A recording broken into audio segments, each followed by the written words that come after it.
the Grand Hill Chronicles podcast. Today is October 27th, 2023, as we record this.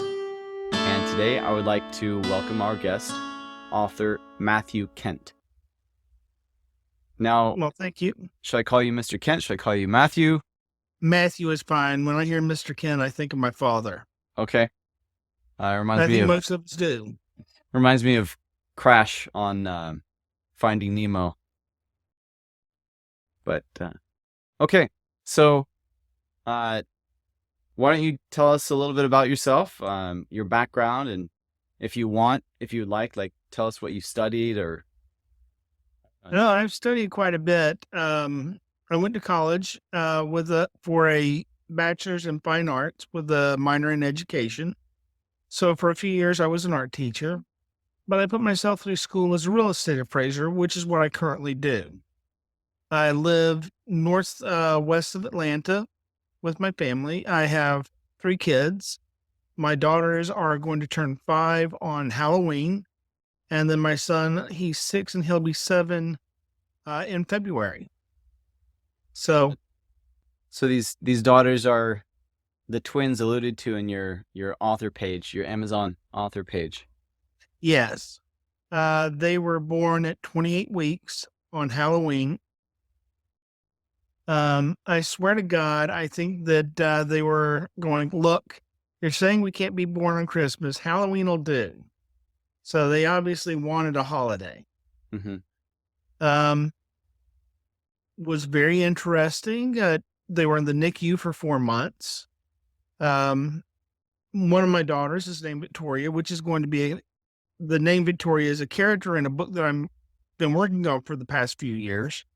I just haven't gotten it right, so haven't really released it for general distribution. So still working on it. But we wound up using Victoria as one of the names for our daughters. Okay. Cool.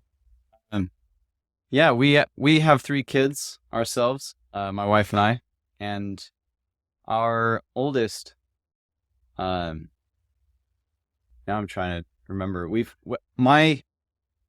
My writing and preparing to publish has some commonalities with our kids' names as well. Where we have one of our kids is Rose, and my website is thorn.link. It's from that common ground. So, but you said you were an art teacher. Mm-hmm. So do you paint? Do you illustrate? I paint. I do watercolors, oils, and a little bit of acrylic. But then as I was an art teacher, I got a very general and broad background in the arts. I've done sculpture, photography. Currently, what I'm doing is a little bit of woodworking, doing epoxy river charcuterie boards, and I'm eventually going to make an epoxy river table or desk for me.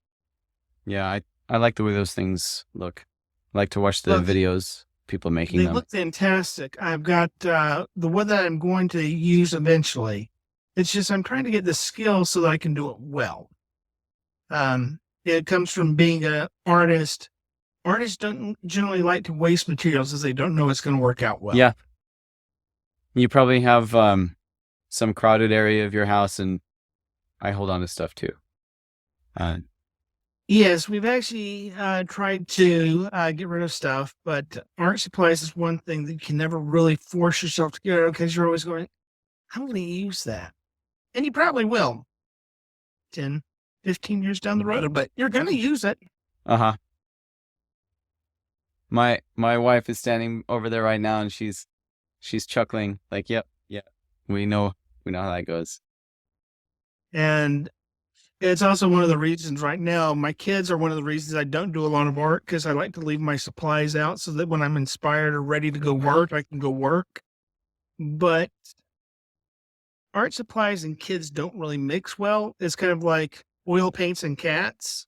Well, it's more like art supplies and kids and the carpet don't mix well. That's true too. Yeah. We actually, so in our house, we have a craft room. In our old house, we had the the main area of the room covered because we had small kids and they'd get in there and they'd help themselves to things that they weren't supposed to, and gotta Yeah, protect the we carpet have from the that too. spills. We have a storage cabinet that we try and keep locked. Not as always successful as we would like to be, Hmm. but I told my wife long ago, no glitter, no glitter. So, you said you got a degree in what was it? In Fine arts fine arts. Okay. with a minor in education. Okay. Yeah, I majored in music education myself. Okay. Yeah, I taught for 4 years. I love the teaching, but I wasn't really OCD enough to make a great teacher. Mm, yeah. Like, yeah, because you have to be really prepared every day. And Everything has to have its place and it has to go right back there.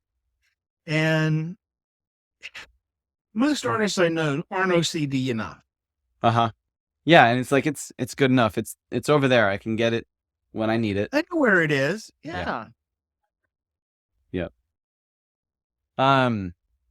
So now you're here because this podcast has to do with writing. So tell us about what you write.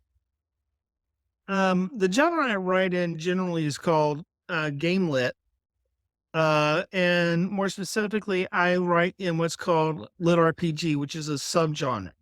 And it's with game worlds and game world mechanics that you're talking about with characters. The first series I've got out right now is Arabella Online. And the first book is The Apprentice of Arabella. And the main character, it's kind of in the future, a little bit dystopian. He's trying to figure out how he can proceed in his life after having everything he's worked for taken away from him. And he's finds a way to proceed, and he starts playing a game where he thinks he can make money to get kind of out and away from everything. Hmm. And as he's progressing in the game, he figures out that he can use what skills he has as an artist and to make money and make items that will sell. But in doing so, he also runs afoul of an AI that's hunting him down. The second book is he figures out that he has inadvertently gotten players caught by the AI and they're trapped, and he has to go and try and save them. So this is this Arabella you're talking about? Yeah, this is Arabella. The apprentice of Arabella, the prisoner of Arabella. Mm-hmm. Okay. And then I've got a third one that I'm working on. Originally, I had it nearly finished, and then I lost my hard drive, which can be a little bit devastating. But so I'm actually reworking the story. I've got a couple of things that occurred to me that I think will be really good to include. The second part of the story ends as they go back in time. And this is when you really start to realize why the main character is hated by the AI and why it's been hunting him down. Okay.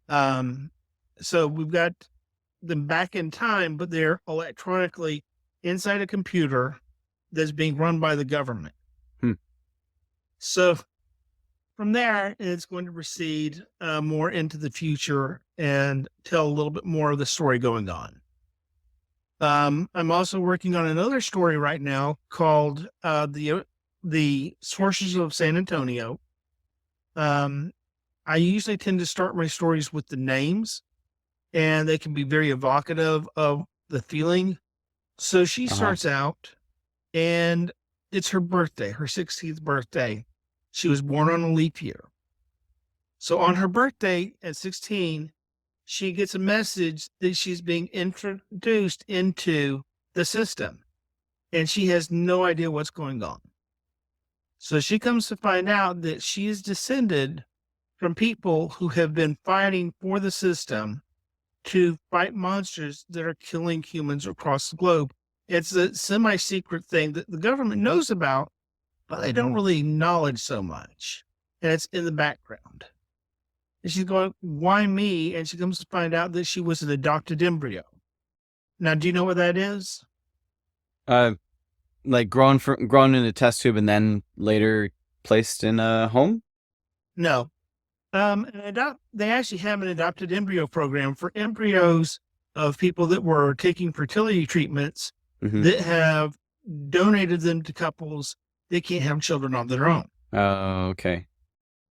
So that kind of struck me because my wife and I, with our kids, we had to do in vitro fertilization. And there's one embryo sitting out there and we're both going, what do we do? And it's kind of, well, is it alive? Is it not alive? You know, we could donate to science or we can let somebody adopt the embryo. Okay. And we're still struggling with that thought. Yeah. Oh. That's interesting. I wasn't aware that people did that. And I did know that fertility clinics would often they'll often, because you're dealing with such tiny cells, and so since it's really difficult to produce just one, they'll do like a batch and they do. And but when I heard about this was like way back in the 90s, and so like they would do batches of perhaps thousands. Well, no, not thousands, but usually they will try and start with about 10 to 20. Okay. And some of the embryos are more viable than others. We started out with a batch of 8 eggs, and we wound up with 3 viable embryos. We intended to have 2 children. We started out with our son, and we're both going, okay, this is working out pretty well. Then we decided to go for 1 more. And the embryo split, so we had identical twins. Okay. And my wife, the day of the first ultrasound, the ultrasound tech just very casually waves her wand, and she goes, okay, are you ready to find out about babies? And my wife goes, wait, what? No, there's 1. She goes, no, there's 2. They split. And my wife looks at me, and I look at her, and we're going, oh, no. Surprise. So, yeah, surprise. And everybody has asked, well, you've got 1 more. Are you going to have another? And I'm like going, no. The first one, we had 1. The second, we had 2. Third would not be our charm. But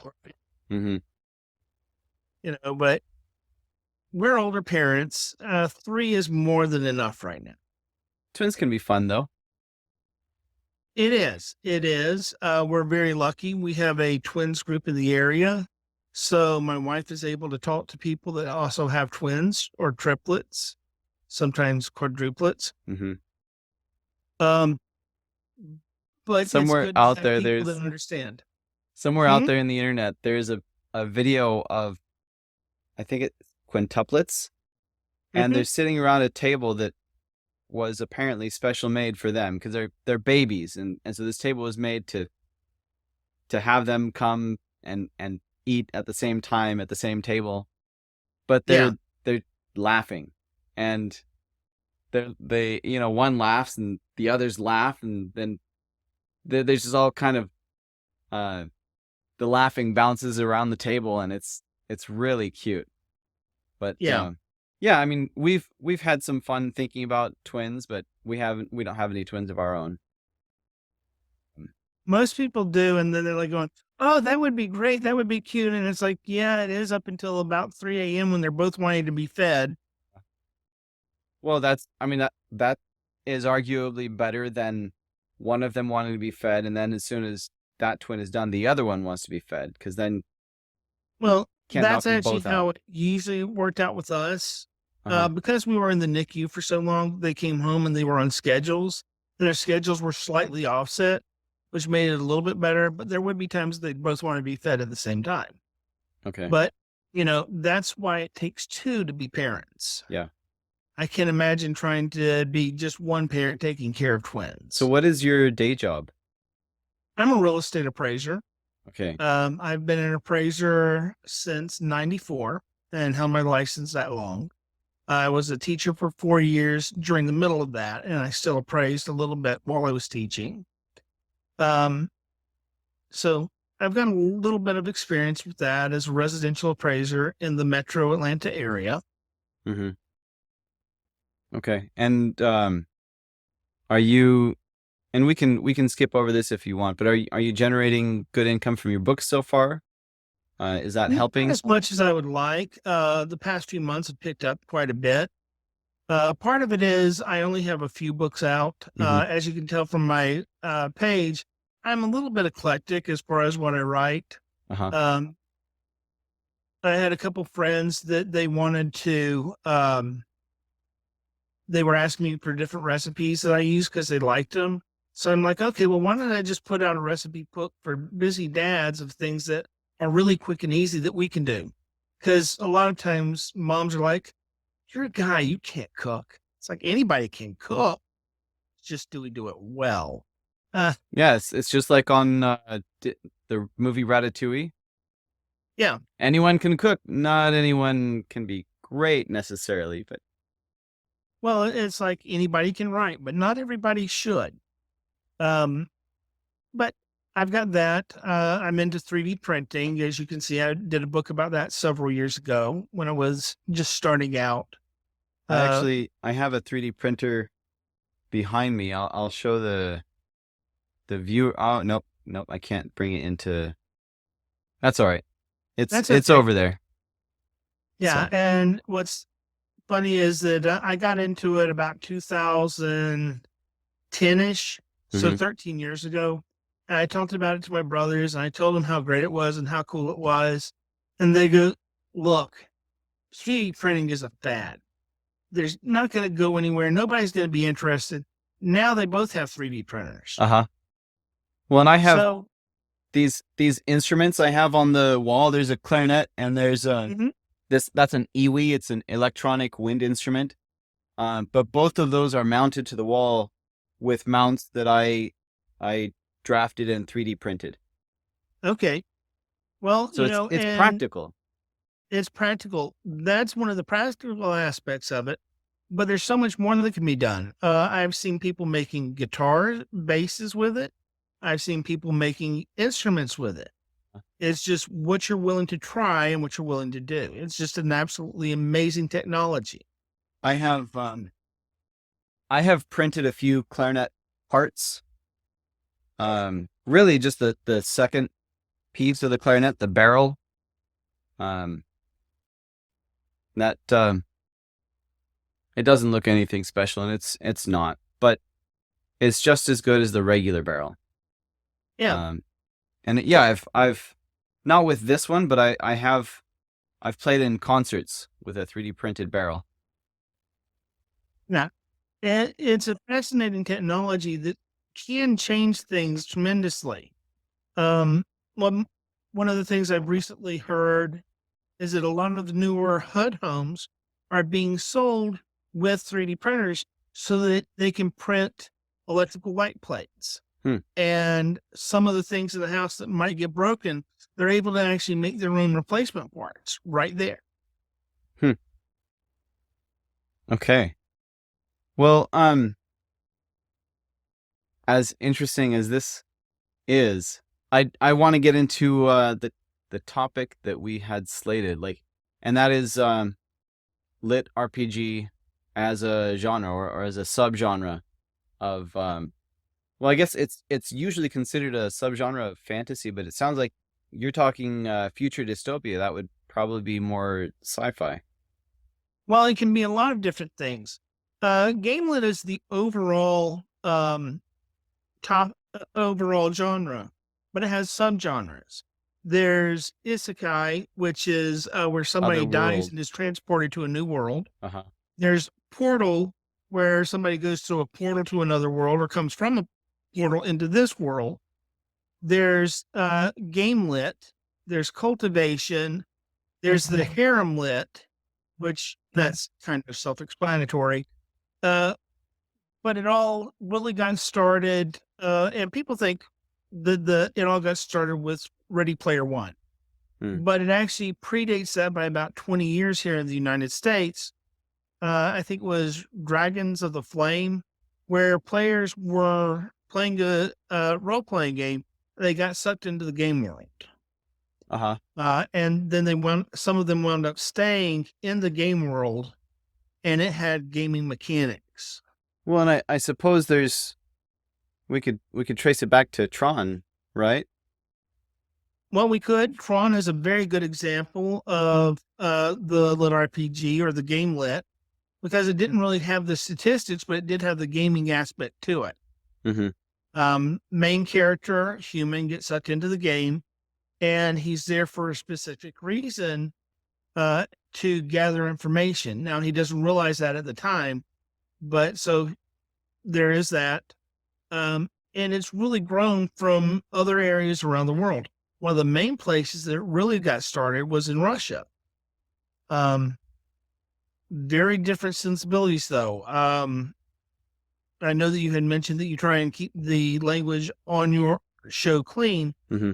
Russia, not so much. Racism,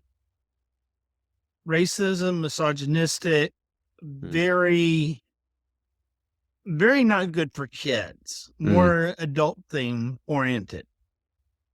But it also got started over there, and it's been very, very popular in Russia. And then it spread into Europe, and then it spread back into the United States. And it's gotten very big in the United States. One of the big titles right now is Dungeon Crawler Carl, by Matt Denneman. And he is on book 6 right now, about to go to book 7. Book 6 just came out, and it was competing on the New York Times bestseller charts, which is absolutely amazing. Then you've got other authors, He Who Fights with Monsters by Shirtleton. A lot of them use pen names. Mm-hmm. Then Sean Oswald is another very good one. Charles Dean, his work, actually, he uses a lot of things from Shakespeare and kind of borrows the themes from them for his own works. One of his, my favorite that he has right now is, it's Death's Favorite Warlock. And he is on the 4th book right now that he's working on for that. And very interesting character. He's dealing with a lot of the aspects of what's called cultivation, where if you've ever read a cultivation novel or a light novel, the Asian influence is that might makes right. And so we lost you there for you. We lost you for a second. We lost you for a second. I heard you say that the Asian influence there is might makes right. Right, might makes right, and that you're expected, if you're strong, to oppress the weak around you. He's writing the tropes that are expected in that. He doesn't necessarily agree with them. I know him as an author. He's a very good guy, but it's a very interesting way of dealing with things. Another very good series that's actually been completed is the Cradle series, which deals with cultivation, and the character starts very weak and grows very, very strong, and it deals with his progression of becoming a stronger character, which that's also one of the parts under Game Lit is progression fantasy, where the character is growing, progressing. I was actually going to mention that. I think we should also mention for any listeners who are, and I'm not terribly familiar with LitRPG. I'm just kind of on the outside of it, but for anybody less familiar than I, LitRPG is a literature role-playing game. We're a role-playing game that you could either trace that to tabletop, like Dungeons and Dragons, which I've never played, but you can also trace it to the video game console, way back to the first Final Fantasy and probably Final Fantasy more so than The Legend of Zelda. Well, you can.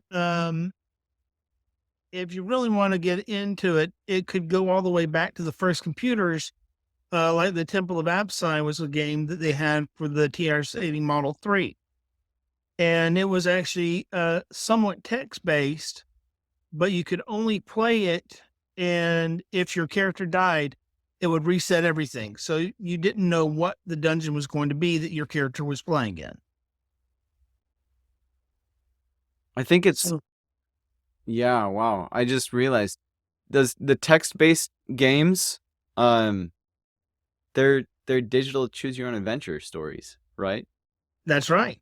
And choose your own adventure books never really caught on. They've had some spurts and starts. They have. They were very big when I was a kid in the 1980s. Uh-huh. Then they kind of fell by the way Yeah. after about 5 or 6 years. But yeah, the choose your own adventures. And again, this is kind of what it is. You're the writer telling about the character choosing its own adventure, choosing how it's going to develop. And the statistics are often used as a way to show how it's going to progress and how it develops. And as part of it, those statistics have an effect on the rest of the story. So if somebody gets very, very strong, you have to find a way to show how that strength affects them in the game and affects everything around them. Uh-huh.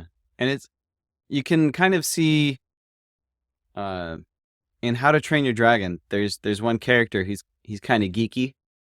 And in the second movie, he sees the giant dragon that obeys the bad guy, and he kind of geeks out. He's like, "Oh, level 5, level 6 behemoth," and kind of speculating on like he's assigning levels to it.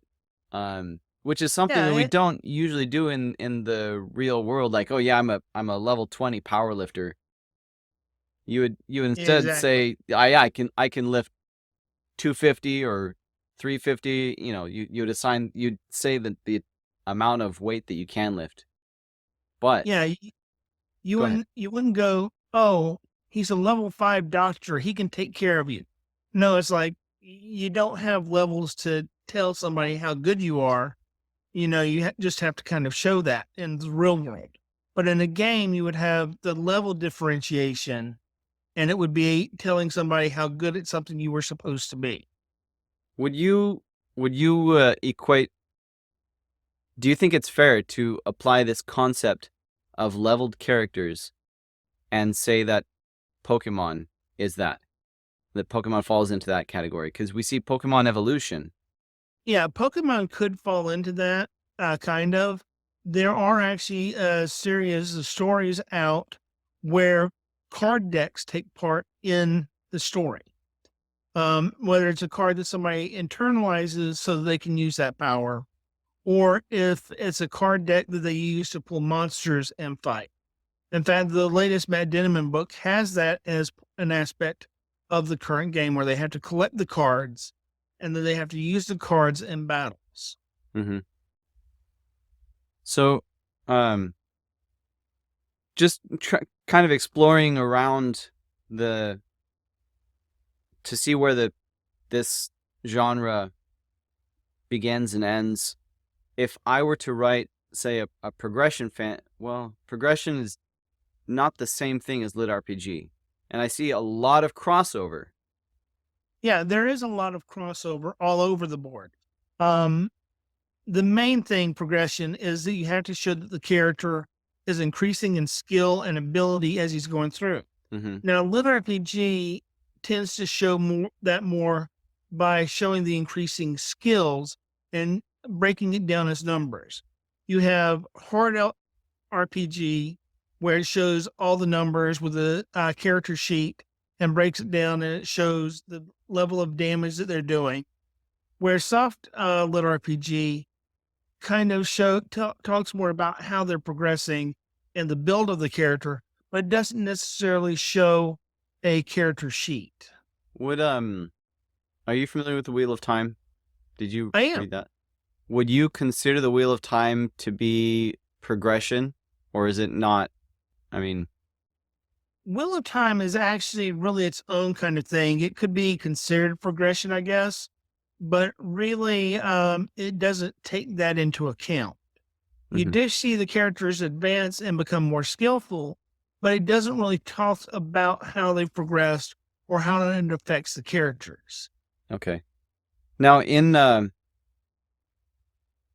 LitRPG, where you're applying numbers to things, Mhm.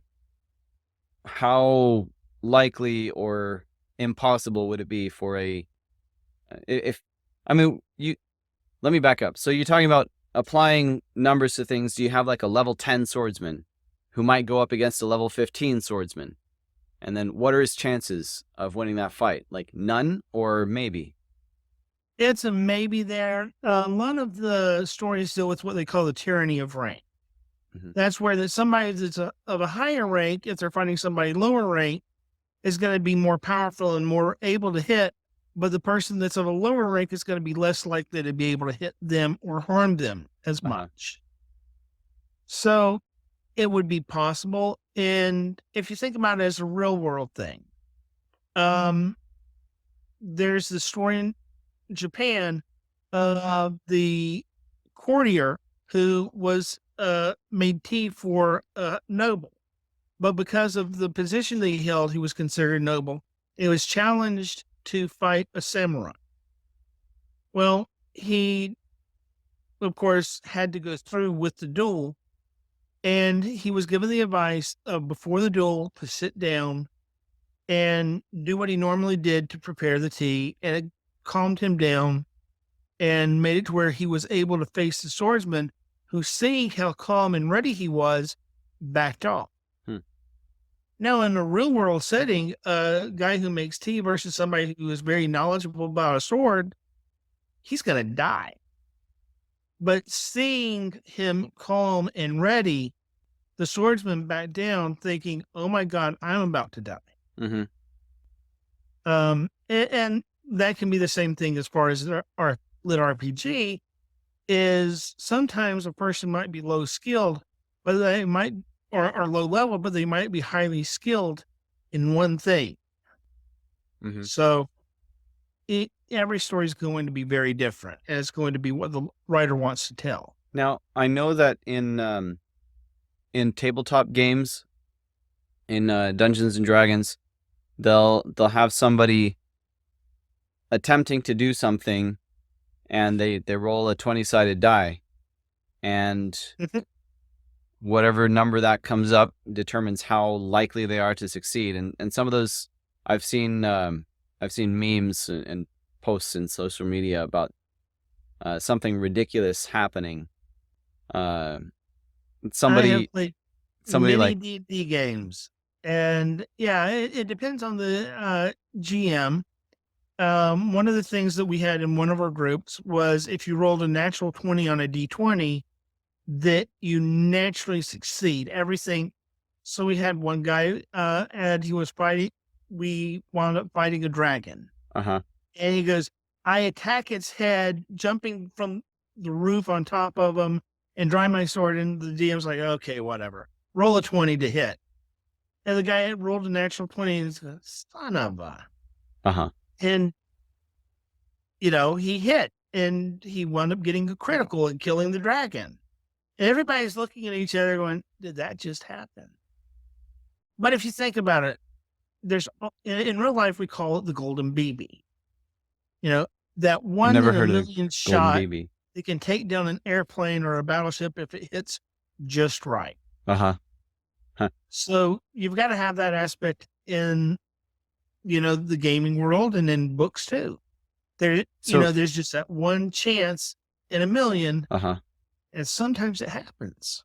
So in the in the book, how do you reflect this this roll of the die? Is it just like do you say the level 15 swordsman, he'd had a rough night of indigestion, and his ankle was sore from a long march that he had to do the previous day, and so things were against him, and so the level 10 won.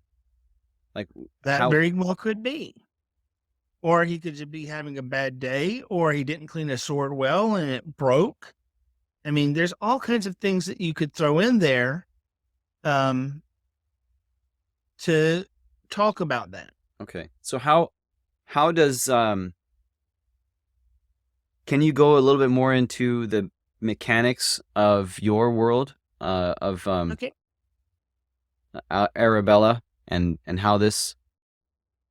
Well, with Arabella, I looked at some of the online games that I've played in the past, and trying to figure out the mechanics behind them, why the strength was the way it was, or why the characteristics were the way they were, and how that would apply in the gaming world. So, for instance, if you are more dexterous, say, what is that going to do for your character? Well, it's going to make it to where you can move better. It can make it to where you move faster. How does wisdom and intelligence affect you? Well, as a player, you're not more wise. It doesn't make you more wise or your character more wise.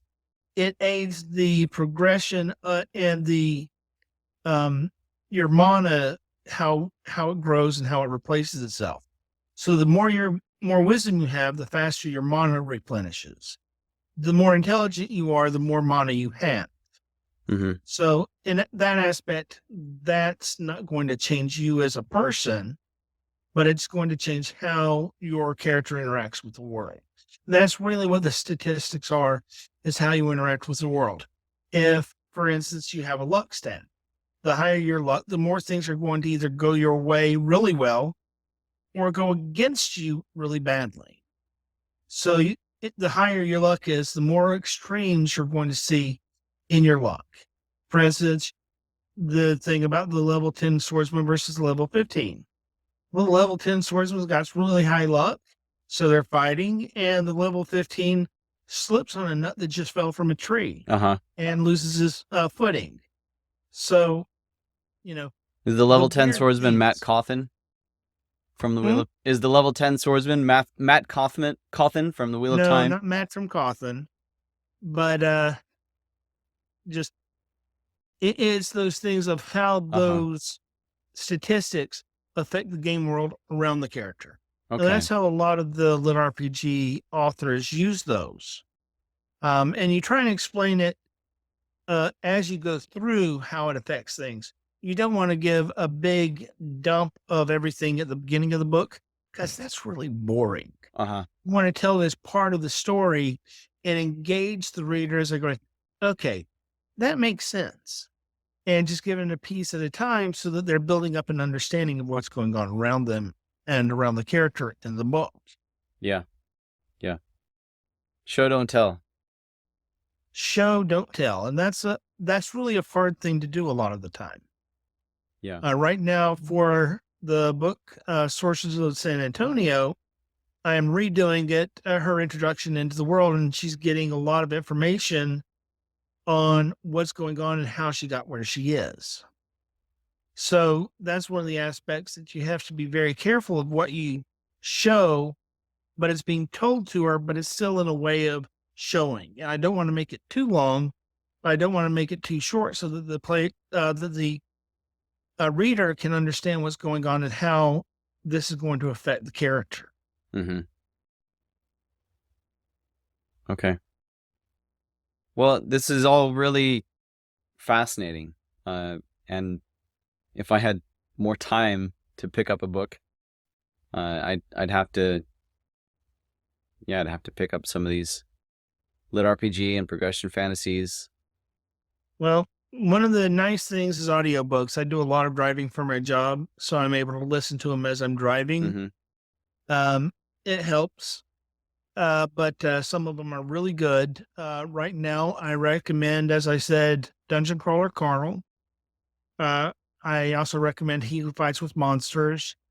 and Defiance of the Fall are really good. Okay. So, And where can we find you on the web for our listeners? you can find me at Peregrine ePress.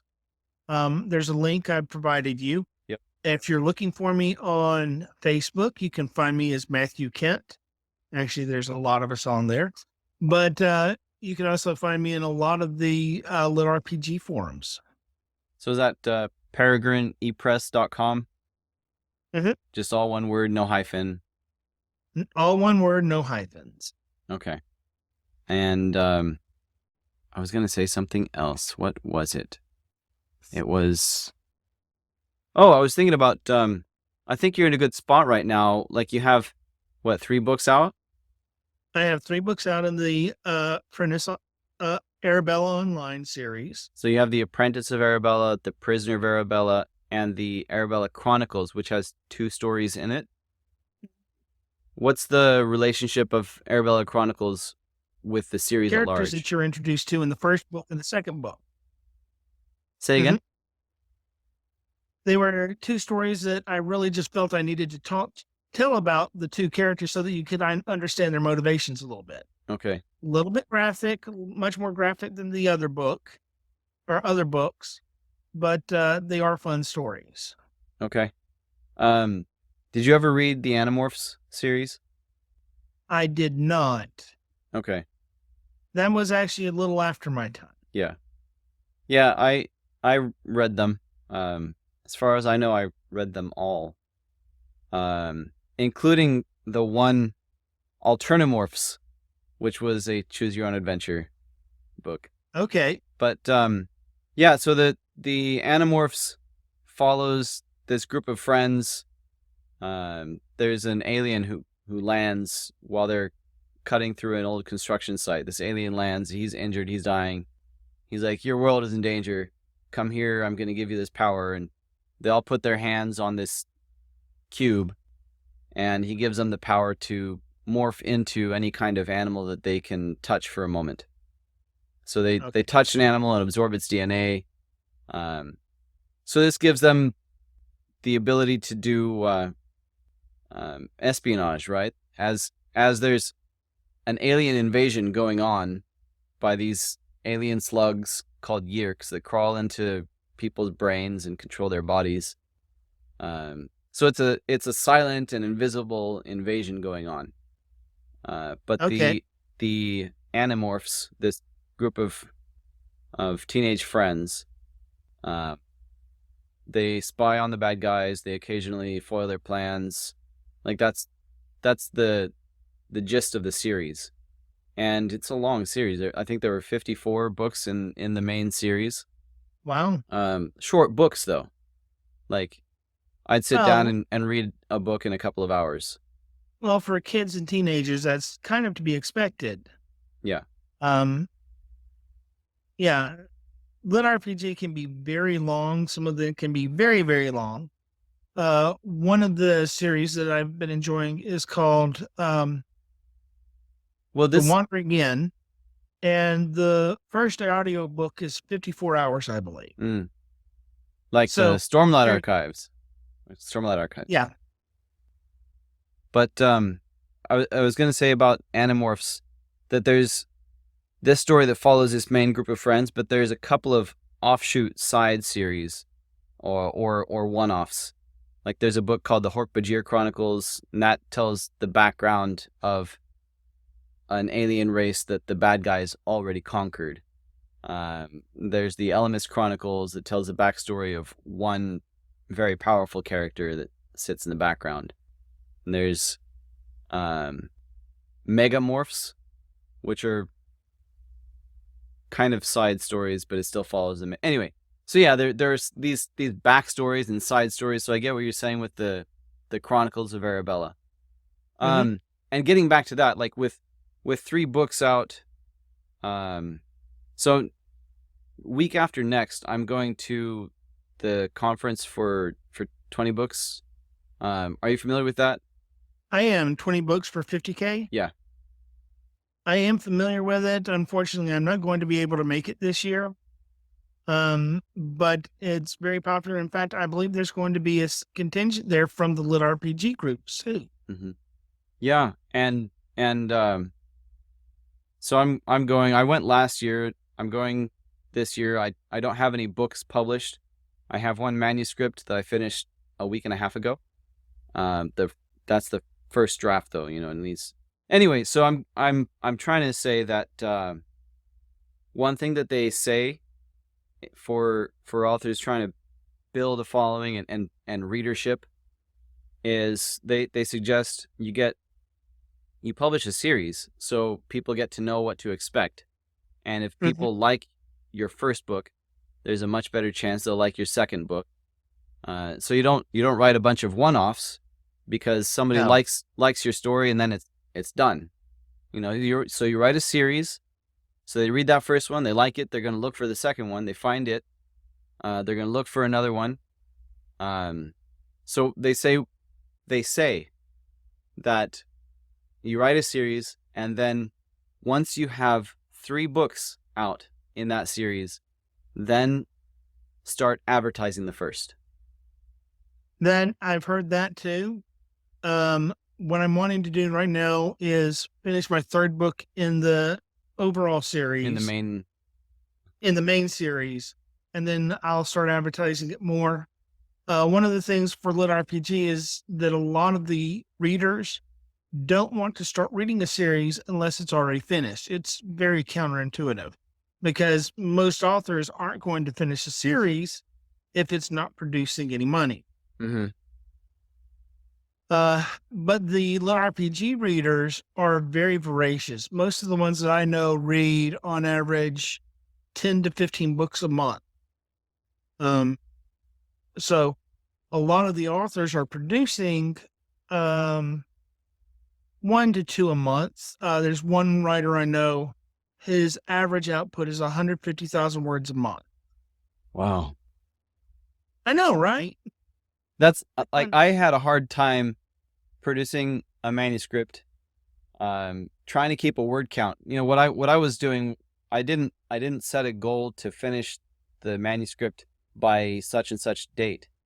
I was following a plan to produce 2,000 words per day. But I interpreted that on a weekly basis. So I don't want to work on Sundays. That's how I do.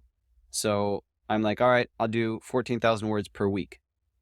And if I can squeeze that Monday through Friday, then I get 2 days off. But yeah, so I like that was a hard pace for me to keep up. And I did 80,000 words in a month and a half, and I was tired. Yeah. And let me guess, you were also working a full-time job at the time too. No, I'm actually on an internship right now, which gave me time to write. Oh, okay. So I mean, even like having the time to write, I'm not totally free because I have a lot of things going on in my life. I have our old house. I'm letting out rooms on Airbnb, and I've had some. It's over now, but I've had some friction between guests.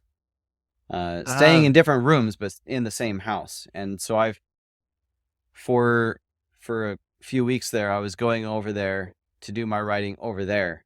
And my laptop is old and slow and frustrating. So, it reduced my capability. And then other things, just getting kids to school. Trust me, I understand. I drop the kids off in the morning, then from there go to do my inspections and come home. And my wife usually picks them up in the afternoon, but sometimes I have to pick them up. And trust me, I understand. Mm-hmm. Okay. Well, I think probably about time to wrap up. All right. Well, thank you much. I appreciate your time today. Yeah, thank you. And I want to remind our listeners of our Fantasty contest. So whatever you cook in your kitchen or you grow in your garden, send us a picture with the hashtag Fantasty, and we'll send you a gift certificate in December I think it was $35. And I'll go ahead and stick with that. $35 gift certificate to the restaurant or retailer of your choice. And you can email it to fantasty@thorn.link or send it to us via tweet or Insta. But yeah, thank you. That's Matthew Kent. Thanks for joining us. Thank you. You have a good evening. You too. Bye. Bye.